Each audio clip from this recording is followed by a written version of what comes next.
Halo, sahabat channel Cerita Indonesia. Dalam video kali ini kami akan menghadirkan kisah tentang Kiai Haji Muhammad Cholil. Mohon dukungan sahabat-sahabat semua dengan cara subscribe, like, dan komen. Semoga kita semua dijauhkan segala mara bahaya, dilancarkan rezeki, serta selamat di dunia dan akhirat. Amin.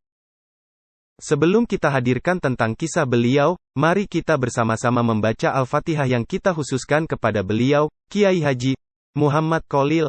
Al-Fatihah. Bismillahirrahmanirrahim. Alhamdulillahirabbil alamin. Ar-Rahmanir-Rahim. Maliki Yaumiddin. Iyyaka na'budu wa iyyaka nasta'in.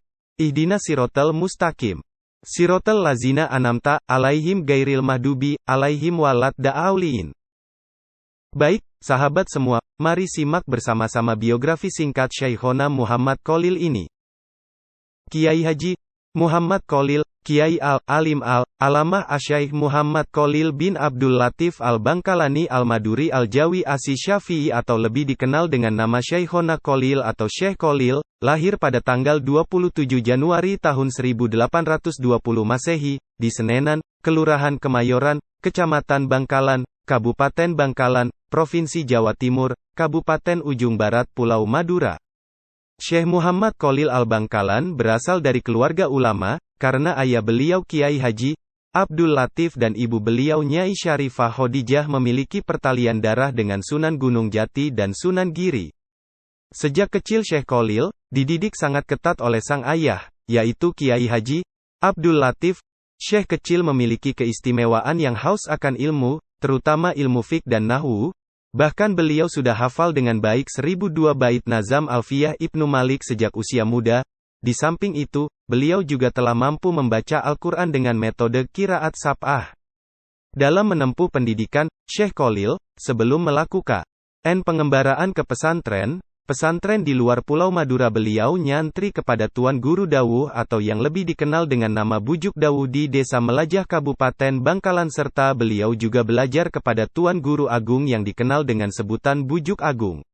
Kemudian Syekh Cholil mendatangi satu pesantren ke pesantren lainnya untuk belajar ilmu agama. Mengawali pengembaraannya, Mbah Cholil muda belajar kepada Kiai Muhammad Nur di Pondok Pesantren Langitan Kabupaten Tuban Provinsi Jawa Timur. Setelah dari Langitan beliau pindah ke Pondok Pesantren Cangaan Kecamatan Bangil Kabupaten Pasuruan yang diasuh Kiai Asyik, kemudian ke Pondok Pesantren Darussalam Keboncandi Kabupaten Pasuruan yang diasuh Kiai Arif, di mana selama belajar di pondok pesantren ini beliau belajar pula kepada Kiai Nur Hasan yang menetap di Pondok Pesantren Sidogiri yang berjarak 7 km dari Keboncandi. Di setiap perjalanannya dari Keboncandi menuju Sidogiri, Syekh Cholil selalu membaca surat Yasin. Selain pesantren-pesantren tersebut, Syekh Cholil juga nyantri di pesantren Bungah di Kabupaten Gresik asuhan Kiai Soleh, pesantren Winongan asuhan Kiai Abu Zarin, dan pesantren Salafiyah Syafi'iyah Kabupaten Banyuwangi yang diasuh Kiai Abdul Basar. Setelah itu pada saat usia 24 tahun beliau menikah dengan Nyai Asyik yang merupakan putri dari Lodra Putih. Kemudian untuk memenuhi keinginan masa muda beliau yang ingin menimba ilmu ke Mekah, maka Syekh Cholil muda berangkat ke Mekah untuk menimba ilmu. Selama di Mekah, Syekh Cholil beberapa ulama antara lain Syekh Nawawi Al-Bantani, Syekh Utsman bin Hasan Ad-Dimyati, Sayyid Ahmad bin Zaini Dahlang, Syekh Mustafa bin Muhammad Al-Afifi Al-Makki, Syekh Abdul Hamid bin Mahmud Asy-Syarwani. Selain menjadi santri atau murid, Syekh Cholil merupakan salah satu gurunya para kiai se-Jawa dan Madura, bahkan seluruh Indonesia. Berikut murid-murid dari Syekh Cholil. 1. Sama dengan 0.4s lebih besar dari Kiai Haji Muhammad Hasan Sepuh, pendiri pesantren Zainul Hasan Genggong, Probolinggo. 2. Kiai Haji Hashim Asy'ari, pendiri Nahdlatul Ulama, pendiri Pondok Pesantren Tebuireng, Jombang. 3. Kiai Haji Abdul Wahab Hasbullah, pengasuh Pondok Pesantren Tambak Beras, Jombang. 4. Kiai Haji Bisri Syansuri, pengasuh Pondok Pesantren Denanyar, Jombang. 5. Kiai Haji Manaf Abdul Karim, pendiri Pondok Pesantren Lirboyo, Kediri. 6. Kiai Haji Masum Lasem, Rembang. 7. Kiai Haji Munawir, pendiri Pondok Pesantren Al-Munawir Krapyak, Yogyakarta. 8. Kiai Haji Bisri Mustafa, pendiri Pondok Pesantren Rautlatut Talibin, Rembang. 9. Kiai Haji Nawawi, pengasuh Pondok Pesantren Sidogiri, Pasuruan. 10. Kiai Haji Ahmad Siddiq, pengasuh Pondok Pesantren Siddiqiyah, Jember. 11. Kiai Haji As'ad Syamsul Arifin, pengasuh Pondok Pesantren Salafiyah Syafi'iyah, Asembagus, Situbondo.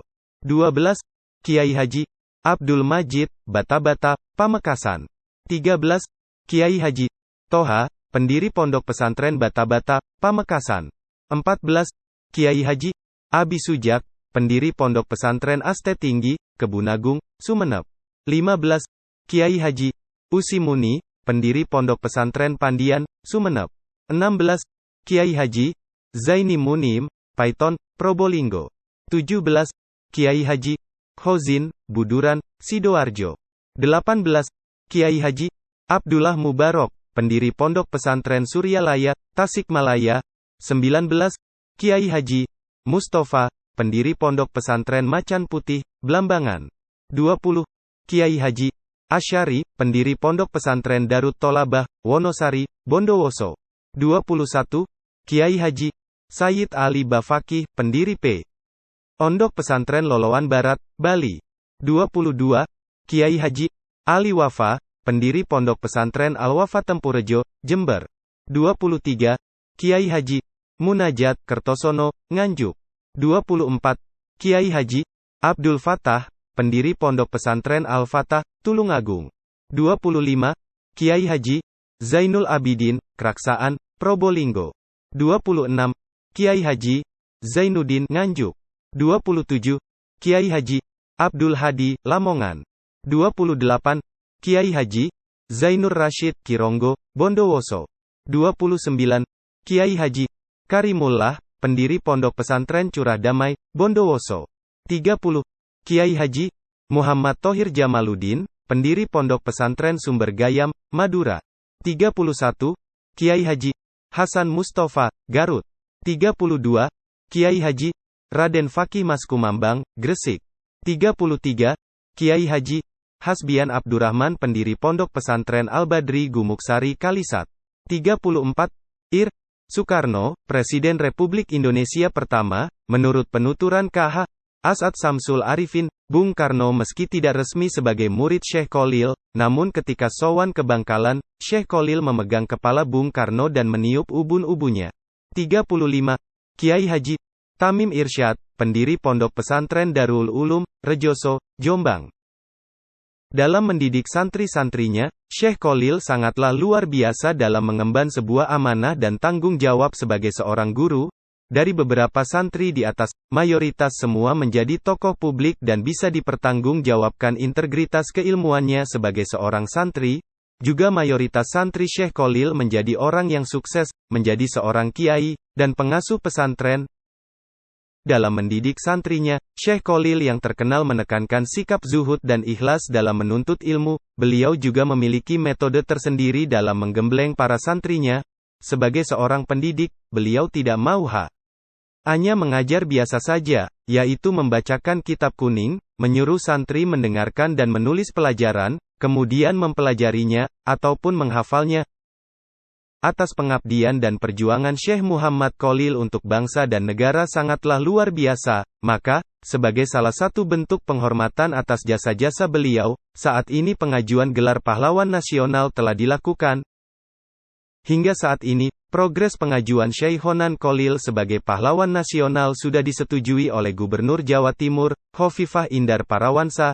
Selanjutnya, tim peneliti dan pengkaji gelar kepahlawanan, TP2GK, bersama dengan pemerintah Kabupaten Bangkalan akan segera melengkapi berkas untuk proses pengajuan ke pemerintah pusat. Semoga pengajuan gelar pahlawan ini segera disetujui oleh Presiden Republik Indonesia. Amin. Demikian, biografi singkat Kiai Haji Muhammad Khalil, Kiai Al-Alim Al-Alamah Asy-Syaikh Muhammad Khalil bin Abdul Latif Al-Bangkalani Al-Maduri Al-Jawi Asy-Syafi'i. Semoga bermanfaat dan mudah-mudahan dapat menjadi pengingat bagi kita semua, atas jasa-jasa beliau bagi tanah air. Amin. Sebelum video ini berakhir, berikut beberapa sumber dalam pembuatan biografi ini. 1. Kiai Haji M. Khalil Bangkalan, biografi singkat tahun 1835 sampai tahun 1925, ditulis oleh Muhammad Rifai. 2. Menelusuri jejak dan kiprah Kiai Cholil Al-Bangkalani, ditulis oleh Asy-Syafa'ah, IAIN Syekh Nurjati Cirebon, ah.syafa'ah2002@gmail.com. 3. Syekhona Cholil, pendidikan dan cerita tentang karamahnya, news.detik.com. 4. Syekhona Cholil gurunya para kiai, www.nu.or.id. 5. Cholil Al-Bangkalani, it.wikipedia.org. 6. Biografi singkat Syekhona Cholil Bangkalan, m.clix.id. 7. Biografi Syekhona Cholil, Mbah Cholil Bangkalan, www.syaichona.net. Apabila ada kata yang kurang tepat, atau ada informasi yang kurang benar, atau kurang valid, kami selaku tim Cerita Indonesia, mohon maaf yang sebesar-besarnya, dan kami mohon dukungannya untuk channel ini, dengan cara subscribe, like, dan komen. Demikian, sampai jumpa di video-video kami selanjutnya. Terima kasih.